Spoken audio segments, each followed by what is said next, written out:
Compassion Plans, Episode 10, Saving the Third World. The world we live in is far from perfect. How can I effectively make a difference? This is Compassion Plans, a weekly interview to help you make the world a better place with your host, Bentley Davis. In Honduras, we were taking gang members off the streets. We were kidnapping them out of the gangs. In Honduras, the gangs kidnapped the president of the country's son and said, we want $1 million or you're going to kill him.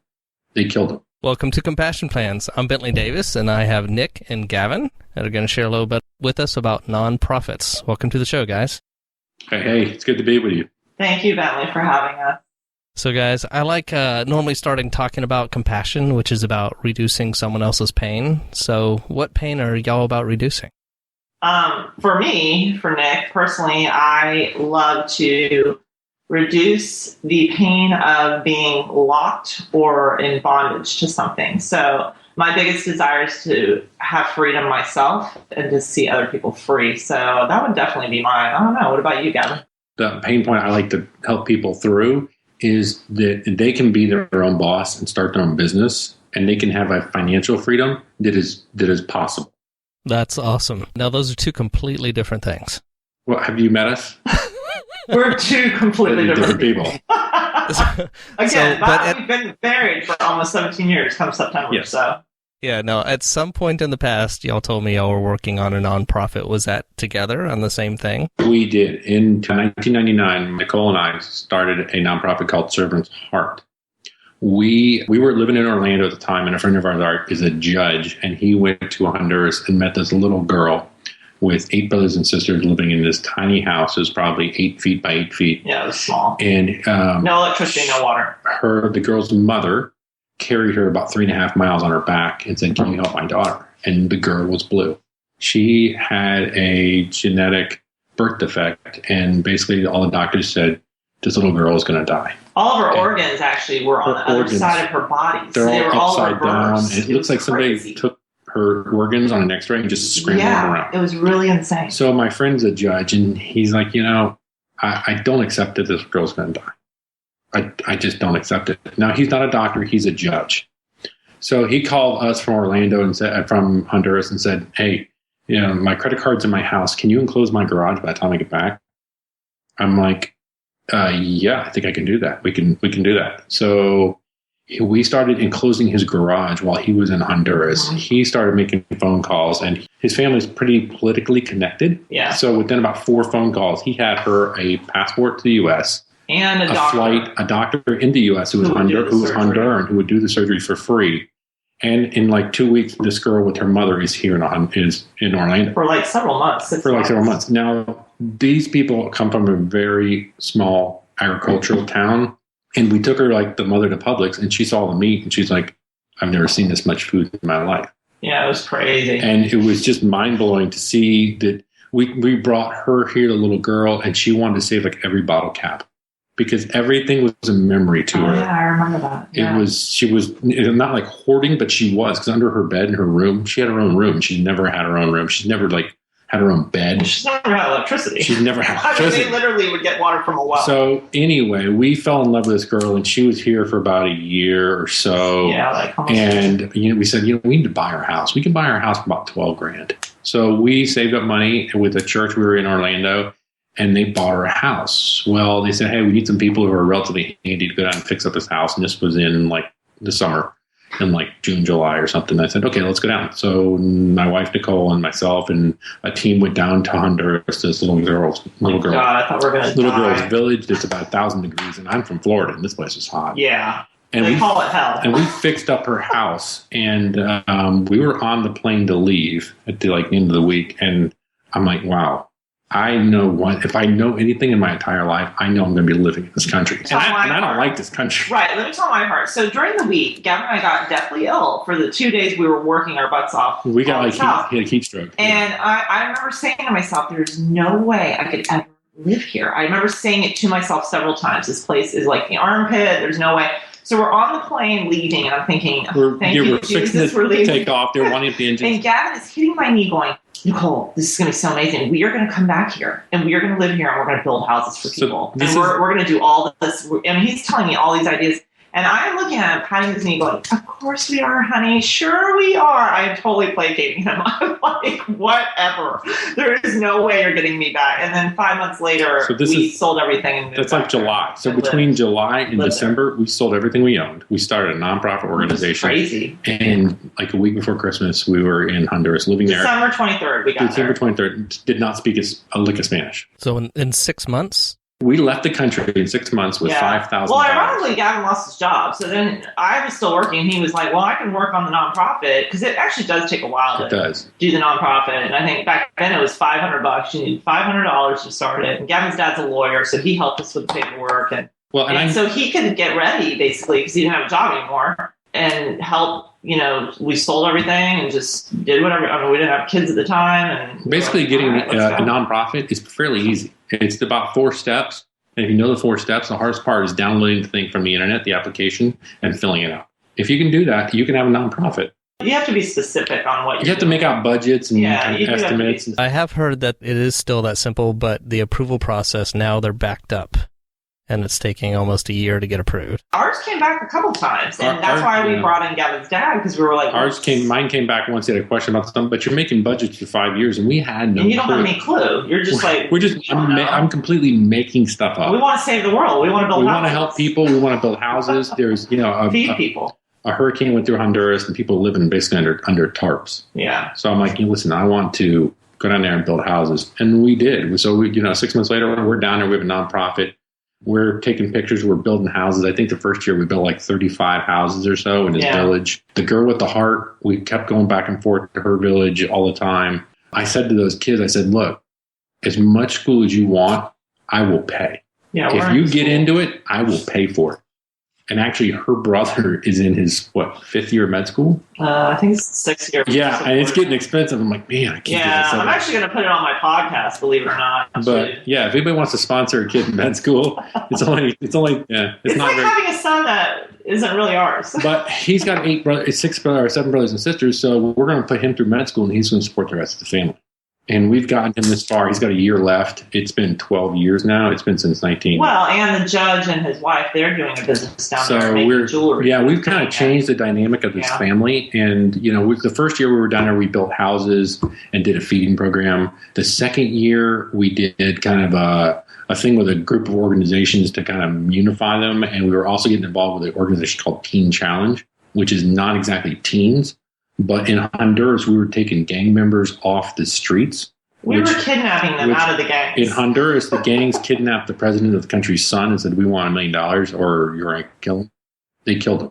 Well, the president said, okay, if you see anybody with gang tattoos, kill him. Pull them off the bus and shoot them. And that's what they did. And that's what they did. They sure did. All of a sudden, we got all these kids that want to get out of the gang. Well, the gangs down there, you can't mix them. So we basically bought a farm or with Teen Challenge International, and had all the gang members. It's like me. And we did mix them. It was 40 crazy. gang members. Yeah, it was and I'm thinking, what have I done? Crazy. Yeah. All right, so I have a question for you. Okay, go ahead. What have y'all been smoking? Well... this is our normal. This is how you normally This is how we roll. Yeah. All right, let me ask a serious question. If you met someone and they said, oh, I just went off to, not Honduras, but maybe someplace in Africa, and say, I saw this need that they have there, and I want to do something to help them out, so I need to start a nonprofit and all this stuff. There's no one operating in that area right now. There's no other organizations I could get with in this area. How do I get started? Well, that's the great thing, is networking and being a therapist and having that as my background. Wherever I went, what I loved about Honduras was it was all about who you knew. And over here, our idea, just like gangs, our idea of gang members over here is like a joke compared to the gangs in Central America. And so our idea of networking over here is completely different than how it is over there. Over there, you have nothing. So what you have is relationships. And that's what I would tell the person. I would say, start building relationships, get connections.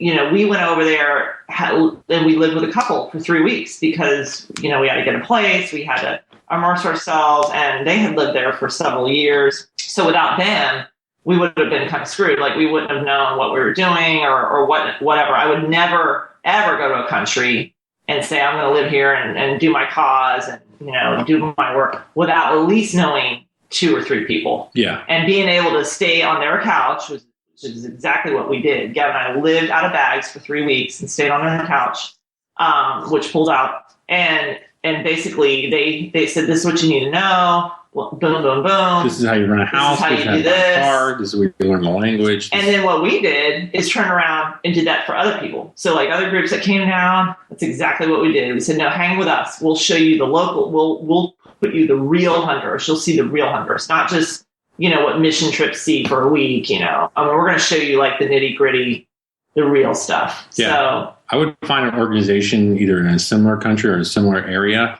and find out what they're doing and how they're doing it and kind of model the structure after that, but kind of apply it to your own, whatever niche you're going to, whatever people group, or, if you're doing education, then go that way. But the networking is going to be critical. It's all about people. I mean, we had friends from all genres, all niches, all religions. I mean, it was crazy. Like we didn't, there was no judgment on anything, man. We were just like, we had more. If you talk to us and we could communicate, we were friends. Yeah. And if you needed a ride, we'd give you a ride. Or if you needed to borrow a car, I mean, that's how relationship worked over there. It was so giving. It was ridiculous. I mean, it was very humbling. I mean, let's put it that way. Like over here, we think, oh yeah, we give, some money or we give, our time. But over there, man, they give their whole being. They give out of their heart. And it's like real and it's powerful. It's powerful. I mean, it's influential. It is all about who you know. It's so relational. I mean, yeah, that's like my whole message right there is life is relational. It is what pierces our hearts and it is what makes us come alive. And what were y'all doing before y'all started that? I was working for a subsidiary of Enron, which I lost my job, shortly after we got back, which is great. It worked out well. I could clean up the house and get the nonprofit going. Yeah, he did that. And I did counseling. I worked with the Department of Juvenile Justice. I did probation. And then I worked in some other programs with youth and adolescents that were in the system. Were there any mistakes that you made that you could share with us that to help others from, or just lessons learned the hard way? Do you have that kind of time? Because choose one. Let me give you an example. We had some people come down and said, we want to give you, what are they, red beans? No. They're black beans. They gave us black beans. We're doing a feeding program. They donated like 4,000 pounds of black beans. I mean, we worked with so we were like, USAID. We thought we were in high cotton. So we roll up there with all these black beans and people walk up. These people have not eaten in days and they go, how ugly are those? I'm not eating those. I'm not eating those. Really? I'm like, what? Yeah, they only eat red beans. They're like, we eat red beans here. And they turned around and walked off. Yeah, they don't like black beans. I was like, what? We would mash them. We would do whatever we could to make it look like, but they didn't want There are some cultural issues that you need to be aware of whenever you're working in a foreign country. And just always. Like, we surround ourselves with Hondurans to learn the language, to understand the culture. Things like, we would walk into our friend's house. They had a church in their house, and they were really like parents to us, and they spoke perfect English. However, they would not allow us to speak English, and they would be like, "What do you want to drink?" I said, "Oh, I don't care. Just grab me something else." And I was kind of walk out the door, and she walked up to me and she said, "Hijo," she's like, "Son, let me explain something to you. That's very rude." Very rude. In our culture, I understand you didn't mean it, but in our culture, when you say it's not important, it's very rude. Yeah. I said, oh. So they're being great. There's a lot of intricacies to working in a foreign country that we don't realize because I'm saying that would be my biggest thing is to learn kind of the culture. Yeah, and I teach sociology at the college here in Lakeland, Florida, and it's like, but until you live culture, you don't get it. Like I could teach it till you're blue in the face. And I could say, you work at organizations. I've worked at organizations, hospitals. I work on the psych unit as a social worker. And they'll tell you, you take these cultural sensitive classes, working with other cultures and everything. But until you live it and you actually experience it, you don't get it. Because as a woman, just as for gender purposes, I basically never wore a pair of shorts ever again. Still don't wear shorts. I mean, I wear them in my house in the evening and that's it. And somebody asked me the other day, they said, Nicole, you're always wearing jeans. It's summertime now. We're in Florida. Because over there, women wore dresses. They wore skirts and they wore things that covered their knees. And man, I picked that up right away. I was like, I'm not going to be able to wear these shorts here. This is just not. And, American teams would come down. Of course, they're there for a week. But I was living there, and it was a whole different ballgame. So I really had to take into account out of respect. We're a guest in that country. Yeah, I'm a guest in this country. And then just to realize the humbling thing of feeling what it's like to be a minority. I mean, as a Caucasian American, it's like you've never experienced that until you really live in another country, not just go visit, but live Be a part of country. Because you're a minority. I mean, I would get into car accidents and it was the gringa's fault. I mean, it was my fault. You better pay. And it wasn't my fault, but because, I was the minority, I was paying. It was my fault.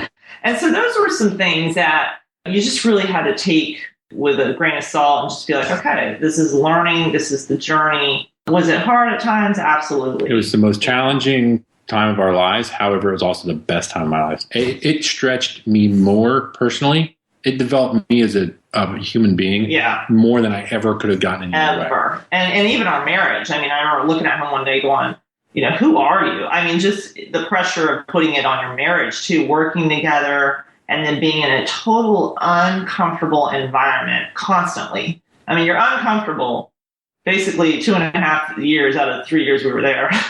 I mean, by the third year, I started to feel comfortable, and then we just felt like it was time to go. And so it stretched our marriage. Yeah, I would never trade it for the world, but it was one of the hardest things I've ever done, for sure. How long had y'all been married when y'all did that? I think 5 or 6 years. Yeah. Yeah, 5 years, yeah. Because we were in our 20s. So do you think surviving that event that y'all put yourselves in deepened your marriage? Oh, definitely. Yeah, I think it strengthens your marriage when you work together because you basically have to communicate and work out the kinks regardless. You don't have a choice. And you're living together. And I mean, there were days where I would look at him and say, you need to get me the HE-double-L hockey sticks out of this country. and he would smile and be like, okay, honey, I'll get you out here, But it was just one of those days where I was just like, this is rough. This is hard. You get up. This is my family. Yeah. Everything's hard. Everything's a challenge. You don't have you get up, Publix. You don't have Home Depot. I got no running water. We haven't had power for 3 days. Yeah. Somebody broke into my car, and I haven't even left the house yet. Right. So to counteract that, the times of just relationship, I mean, coming back here was harder than going there. Yeah. I mean, I was so depressed. I missed my family. Culture shock coming back is terrible. Yeah, it was awful. And just the connections we had over there. I mean, we to this day, we're very close with the people there still. I mean, we still support people over there. We still talk to people over there on a regular basis. It's just really hard to come back to America where everybody's doing their own thing, trying to make a living, make money, and they don't have a cause. I mean, some people do. I mean, some people want to reach the world and do things, but it's like, it's me and my own. And and you start seeing fruit of it after a while, your efforts. When you start seeing fruit of it, it really kind of puts it together and it's rewarding. Yeah. So what did bring y'all back home? We just had a feeling it's time to come home. It's like, I don't know what it is. You used to have this thing that was just time to come home. We both had it. It was kind of like these things where I was like, hey, I think we need to go home. Nicole's like, yeah, I know. And we had some really good board of directors and people that here in the States that just, man, they supported us and they loved us and they prayed for us and they just, went above and beyond for us. And we couldn't have stayed there without them. And I called one of them and said, hey, I think we're going to come home. He goes, yeah, I know. I'm like, what? He goes, yeah, I have known this for about 6 months. I said, well, why didn't you tell me?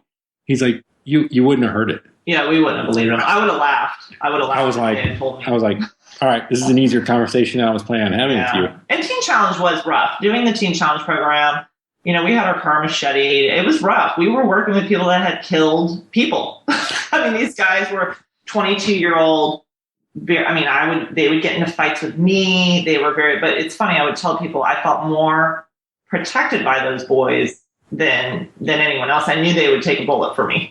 So but it was hard. It was hard. And then dealing with other ministries actually was probably one of the hardest things because, man, they'll eat their own young. Other nonprofit organizations. I'm not trying to knock, but man, to see the true colors. Every issue you see in the churches here, which I don't know if you're a church person, but the jealousy, the striving, the backbiting, the competition, so nasty. You see there overseas. However, it's magnified like tenfold. Yeah, it's really crazy. And it's really crazy. Like, oh, can we borrow your tractor? I'm sorry, no. Why not? Because you don't go to our church. Right. And Gavin and I weren't like that at all. We felt like we were called to help all ministries. So- We were called to unify them. And So there was Mormons. We'd pick up Mormons, give them a Oh, yeah, ride. we would And they're give like, them why are you rides. picking me up? I'm like, you're Peace from the Corps. States, aren't you? Like, yeah. They're like, Peace Corps people would be, wander around. Hey, you need a lift? Yeah. Well, I'm not supposed to take a lift from strangers. Dude, I'm from Florida. You're from Utah. Yeah. Who cares? I'm not, I'm not some sicko. I just try and hook a brother up, Did y'all mostly see that within the religious groups, or was it Yeah. also the other nonprofits? Were there any non-religious nonprofits? No, we saw. We had friends that were they weren't religious, but they were there humanitarian, and Yeah. they were cool. Like they didn't care. They were like whatever. But I mean, we were friends with Amish. I mean, we had some Australian guys Yeah, who did Mennonites, solar stuff. Amish, Peace Corps. They were totally cool. Peace Corps. I mean, Peace we rescued Corps. this one Peace Corps girl. She was out in this Yeah. Oh, village. geez, It was yeah. awful. I want to go there. It was like the bar scene from They Star did Wars. her. Our house is down there. Was like it's like everybody's there. It's like we got Amish talking to the Peace Corps talking to some hippies It talking was to crazy. Mennonites. It's I like, loved it. I mean, see, I love that stuff. I think that's what the world's about. But no, we saw the worst among churches. Like we would actually be accused because we were friends with everyone. I mean, we had Catholic friends, we had Baptist friends, AG Assemblies of God, and we would be accused of trying to take over undermine churches authority. I'm like, or undermine. And we would just laugh. We were like, "Are you kidding me? Like we're like not even into your religion at all. Like we're just so." I'm here to help people. Yeah, we're here I to don't help. care. We I couldn't don't care care less. about doctrine. It was really It's funny. not about doctrine. I would laugh at them, and I don't think they took that kindly. They probably got so mad about it. Yeah, it sounds like they didn't quite understand. Yeah. Well, and because we had our own nonprofit, we were pretty much free to do whatever we wanted Yeah, we to. can do whatever we want. And it was awesome because our board of directors do what you want to do. This is your ministry. This is your do what vision. You feel like This is you're your vision. right. We know you. We trust you. Do what you want to do. Yeah, So your board was supportive and not restrictive. Exactly. So if we were under a certain organization, being over there, they would have been like, okay, you got to do X, Y, and Z. Yeah, you need to plant churches. You need to do this. You need to be this. in our office. If you're not doing stuff for us, you still need to be in our office. Yeah, we didn't want to do that, so I didn't want the control, and it gets tough. So it's just political, actually. it is. So that's actually why we started our own nonprofit, because I didn't want people dictating what to do. Not that I have a problem with authority. My theory was, this is my dream and my vision is what I want to do. So I want to be able to do what I want to do. And we have people helping us with it. If you feel like you want to go to Africa and help some people, and I say, no, I'm sorry, Bentley, we don't have an opening in Africa, but we're going to send you to the Philippines to minister to people in the dump. You're not going to be very effective in the Philippines ministering to people in the dump if you want to be in Africa dealing with some tribe or something. Yeah, Because that's not your heart. Your heart is in Africa. So do what your heart is. Yeah, Do what you're feeling like. And that's the other thing about ministry. They'll put you where there's a need to be filled. And I always teach people, you need to work where you're deserved and where you're called, not where you're needed. And we had people that wanted to come down and work with us. Like, what do you want me to do? I'm like, well, what do you feel like you're supposed to do? And they're like, well, what do you want me to do? I'm like, no. Yeah, it's what like spoon-fed. do? People are And they'd look at me spoon-fed. like I'm speaking French. I'm like, what do you feel like your kids? You want to build houses? You want to do school, education projects? You want a feeding program? What do you? And they're like, we don't Sometimes know. they would just come down to be with people. Which Sometimes they is just come cool. down and hang out, Yeah. which is great. We can totally honor that and totally use that. Yeah. But our whole thing when people came down is like, we want you to see this is what missions is 101. You're staying in our house. You're seeing what we're doing. You're seeing exactly how we're living. And we want you to apply this to your life and see if this is a good fit for you. Right. One of the things I'd like to find out about is how technology did or did not play a role. Now, we know relationships are the thing and people are the thing. And I appreciate y'all pointing out because that is the most important thing. I think right now, knowing what I know, technology is a lot easier for nonprofits to fundraise. Because basically the idea of a nonprofit, especially if you're working overseas, is connect your program with the donors. You see, it's like you can't. What you're selling is a feeling to the donors. You're connecting your donors to either the houses you're building in this community, or the people you're feeding, or the kids you're putting in school. So, when we were down in Honduras, our internet was bad. It wasn't working all the time. It was dial up. Sometimes it was dial up. Sometimes we didn't have power for 3 days. We had a digital camera the size of a brick, and it was 3 megapixels, and it was $500. And and it was hard to get newsletters. We had to actually mail them, and email was tough. Well, we had someone here in the States, and I did the newsletter once a month, and basically just did what Gavin said. I would connect what we were doing to the donors, like what was happening, And what they now with Facebook and Twitter and Skype and totally different and world. Google Hangouts, you can let's say, okay, Bentley, you're supporting this kid in Honduras. We can put this kid, on a Skype call with you. You can see him and talk to him. Hey, did you get the clothes I sent? Hey, did you get the school supplies I sent? Oh, great. How's your mom? What's going on? Need a translator. You know what I'm saying? You could do it through a translator, but you can actually see this kid and see how he's doing and, establish a relationship with him. So if you came down and visited him, sometime, you would know him and have a relationship with him. Well, we didn't have that back then. And we weren't able to do that and weren't able to do it very easily. And I think that would really make a difference. That what you sent goes to this child overseas. You talk to the child, you know what I'm saying, 100%. And you have connection with them. Yeah. And with Twitter and Facebook, anybody's an email away or a tweet away or just the people we know down there. That's how we connect with them now. It's so cool because like the girl that had the heart surgery. The girl that had the heart surgery, she's on Facebook. Yeah. Her brother, who's in med school, he's on Facebook. Yeah, I just Skyped him the other day. Are they mostly using cell phones at that point, or? Well, over there they have internet cafes. So it was so cool because you just walk in. Well, and the brother that's in med school, when he started 4 years ago, I bought him a laptop, I bought him a printer, I went down and basically set him up with all the stuff he would need to. Yeah. So he's got a laptop, and there's a lot of internet cafes, and I think he has internet actually in his house now, in his apartment. He shares with a couple other guys. That is actually expensive over there for them. So what are you guys up to now? We mentioned your compassions earlier in the episode, and they were a little different from what you were doing then. Well, see, I think everybody goes through seasons in their like compassion stuff. So while we were on the mission field, people are working here to support us, and now we've kind of reversed that, where we're here, we're doing businesses and we're raising our own kids now, but we're also supporting a bunch of other people overseas and doing, kind of facilitating that stuff. Since we've come back, there's been a lot of needs for people like, I don't know how to start a nonprofit. We have a lady that works in Africa. We have somebody who works in Haiti, and we've been able to help them get their nonprofits going. Personally, I really like teaching financial freedom, how to escape a cubicle, how to be able to make money and be independent. So if you want to go to Honduras for a month, you can do that. You know what I'm saying? Well, you do it via real estate. And I do it. Yeah, I do it via real estate and real estate investing and that type of stuff. And then mine really hasn't changed. I just totally believe that people can be free emotionally, mentally, physically, spiritually, and all those 4 areas.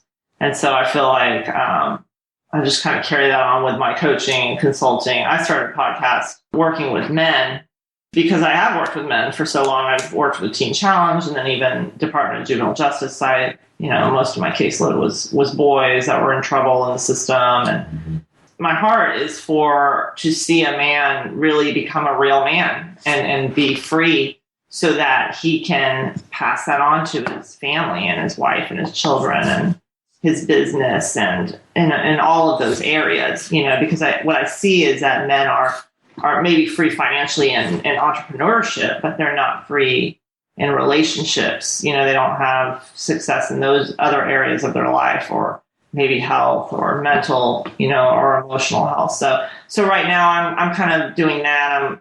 I do a lot of coaching and consulting, and then I have a podcast called Real Time, Real Men Only, where I just basically interview men. And my goal, and I don't really say it too often, but really it's to get to the heart of the man and that masculinity and just seeing those gender roles, especially as a woman. Being over in Honduras, it was funny because I'm very strong, opinionated, and independent woman. Really? I couldn't tell. I know. Can you imagine? And so the pastors, of course, would be like, Nicole, why don't you go into the kitchen? Just be a little more. Yeah. Why don't you go in the kitchen with the other ladies and help out? And I'm sitting here. I'm literally, and any woman that thinks that we don't have rights here in America, go live in another country, because and I teach this in sociology at the college here. I say, listen, man, we got it good here, okay? Because in any other country, especially Latin America, you are seen as someone who needs to be in the kitchen. You need to keep your mouth quiet. And basically I would have to do that. I had to kind of learn and live under those rules for a certain period. But then for some reason, I don't know, I was given an opportunity to speak and teach. The doors kind of open for me to do that. So over here, I just feel like, just to see the heart of a man and to see that strength and that masculinity rise to that occasion, I feel like it's a benefit to women. And it helps women to see that and respect men. And really what I'm trying to do is just calm down the war of the sexes here. Mm-hmm. So I don't know what that's going to look like. It's all unfolding, with this podcast. And I'm definitely going to do a podcast called Real Time, Real Women Only. So we'll see how it goes. But yeah, that's what we're doing now. We're raising our kids. We got a 5-year-old and 1.5-year-old. So we're doing that. That's fun stuff. You never knew your capability of compassion or love until you have a child. It's quite crazy. I mean, you think you're selfless and, all this when you're out on the mission field, but then when you have kids, you're like, oh, I was really that selfish. Yeah, I was thinking about that tonight. I was like, man, you don't realize your capability of loving until you have a child. So it's crazy. Yeah, until you have someone completely dependent on you for their life and for everything. Yes, that is crazy. How can people kind of support your efforts going forward? Well, for mine right now, what I do, I do a lot of counseling and stuff here locally, and I find that the need is just as much here in America as it is in other countries. And so right now I have a family, I have a lot of children, and the husband at 40 had a stroke and just completely died. I mean, he should have been dead. I mean, it was crazy. And he's kind of a miracle. They call him a miracle man. And so right now I'm going to put up the donation site on my website, Rap with Nick. It's not up right now, but I'm working with my web girl to do that because he's doing some different treatments, and it's just crazy. Just all of the things that this family has been through the past couple of years. I've been really connected with them, a lot of loss and stuff. What I'm seeing in America is how we cope with loss, death. It could be a death of someone or just crisis, not having a job, foreclosure on your home. My kind of cause right now is just to help people grieve and deal with loss. Gavin and I both lost our mentors that, we've had for years that coached us through businesses. Gavin's mentor, Michael Martin, he was amazing. And then my best friend of 20 years, Elizabeth.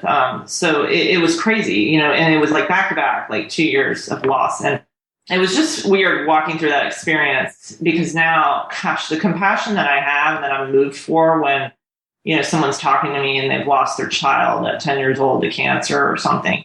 It's crazy. And I'm thinking, well, how are you dealing with this? And the dad is telling me, well, I kind of haven't dealt with it. I really, it's been it's been years and I really haven't.